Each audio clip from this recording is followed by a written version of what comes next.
All right, Shalom, Shalom. This is Brother Dewar from the GMS Detroit camp. Want to give honor to God's space due to Yahweh, Bashem, Yahushai, Bashim Kakadash. Double honors to Apostle Elders, a great millstone. Peace to Akim that's doing his work on the four corners of earth.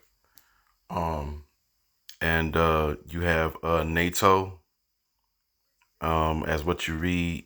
And I'm just going to say NATO and Ukraine, invaded this city, I'll say, Salakia out in Russia. I can't really say the name right, so Salakia, I'll just say the city, it's a city. So yeah, I'm gonna play this video, and I got a couple of videos, and then we'll get down to some scriptures. But hey, we at the time where, hey, this is Edomites versus Edomites, okay? Edomite crime versus Edomites. Hey, these scriptures is coming alive, kicking in every day. So I'm gonna play this video, and then we'll get down with some scriptures. Listen carefully, guys. Day 5 of the Ukrainian incursion into Kursk, Russia. Sounds like American troops.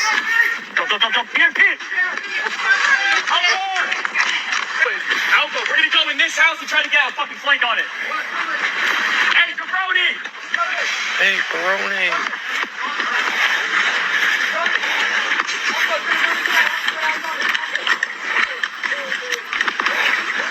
This is a major escalation. Guns up. Hey, you're on move. Hey, push up here to the left. Let's see if we can get around this building from the left, right? You got right here. Hey, Jabroni! Sorry about the stupid overlay moving across the screen. Hey,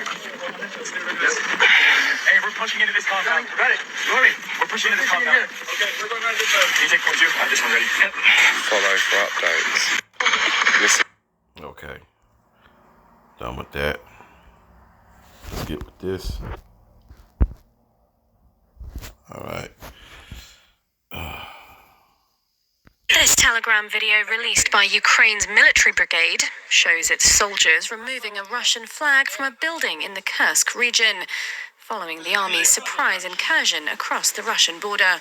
In a video briefing with President Zelensky, Ukraine's army chief said his troops have gained significant ground. We continue to conduct offensive operations in the Kursk region. As of now, under our control are about 1,000 square kilometers of the territory of the Russian Federation. The troop groups are fulfilling their assigned tasks. Fighting is taking place actually along the entire front line, and the situation is under our control. Kyiv's unprecedented offensive last Tuesday slammed through the Russian border and swept across parts of the Kursk region, capturing over 24 settlements and appearing to catch the Kremlin off guard. After almost a week of fierce fighting, Russia has sent in reinforcements to the region and evacuated over 120,000 people, now also widening the evacuation area to neighboring Belgorod. According to the Russian president, the incursion is Kyiv's attempt to stop Moscow's offensive in the Donbass and gain leverage in possible future peace talks, but insisted his troops would push forward. It's becoming obvious now why the Kiev regime has refused our proposals to return to a peaceful settlement plan.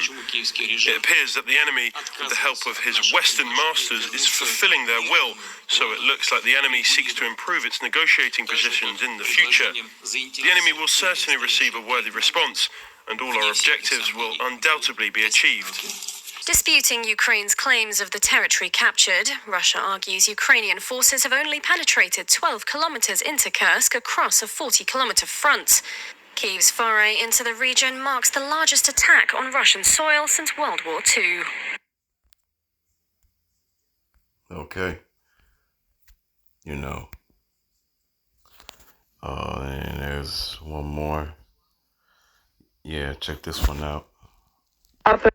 Correspondent Emmanuel Shaz, who joins us now from Sumy. Emmanuel, we are hearing from Ukraine's army chief now that around 1,000 square kilometers in the Kursk region are now under Ukraine's control. What do we know so far?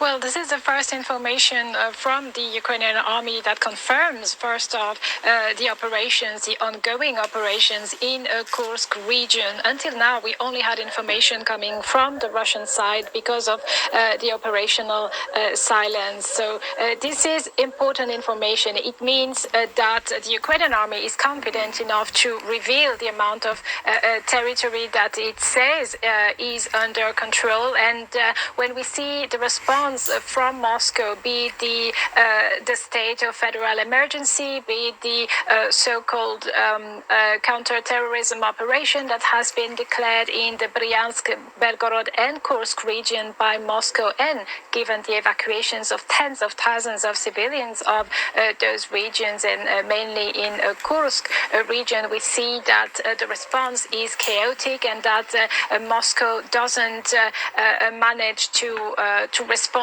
as it would like to those operations. So so far, those incursions that came as a surprise, and I use the plural because more soldiers, Ukrainian soldiers, seem to have entered the Russian territory, according to Russian sources. So far, those operations, those incursions, have been successful for Kiev in the sense that they have taken Russia completely by surprise, and also because Ukraine has managed to maintain its presence on Russian ground for a week now. It's rather an embarrassing situation for Vladimir Putin, isn't it? I mean, he's insisted that Moscow's army will prevail, but what could be his next move here? Well, we heard the Russian president talking about retaliation. Now, hearing that from Ukraine might not go down well, because it's been 2.5 years of full-scale war of Russia, from Russia against Ukraine, and the retaliation that Vladimir Putin refers to, well, it is simply felt every single day since the full-scale invasion here by Ukrainians. They are being bombed every day. Their country and their sovereign territory is being violated on a daily basis for 2.5 years now. So it is something that is already felt.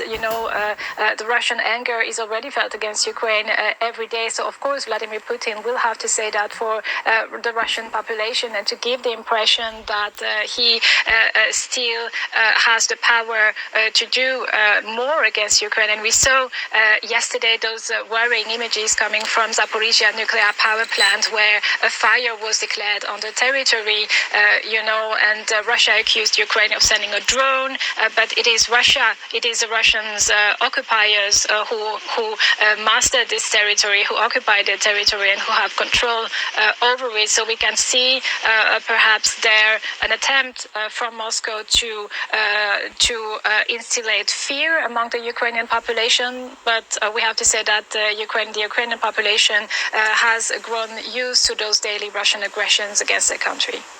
All right, our correspondent Emmanuel Shaz reporting for us there from. Yeah, there you go. Yeah, so pretty much, yeah. Hey, this is what we want, these Edomites, continue to go at it, but yeah, I'm gonna get to some scriptures right quick.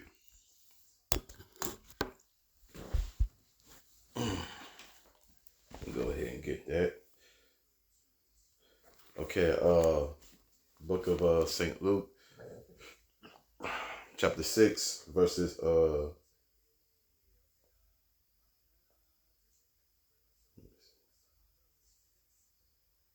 Salakia for that. No, this ain't the one I'm looking for. Hold on. Bear with me.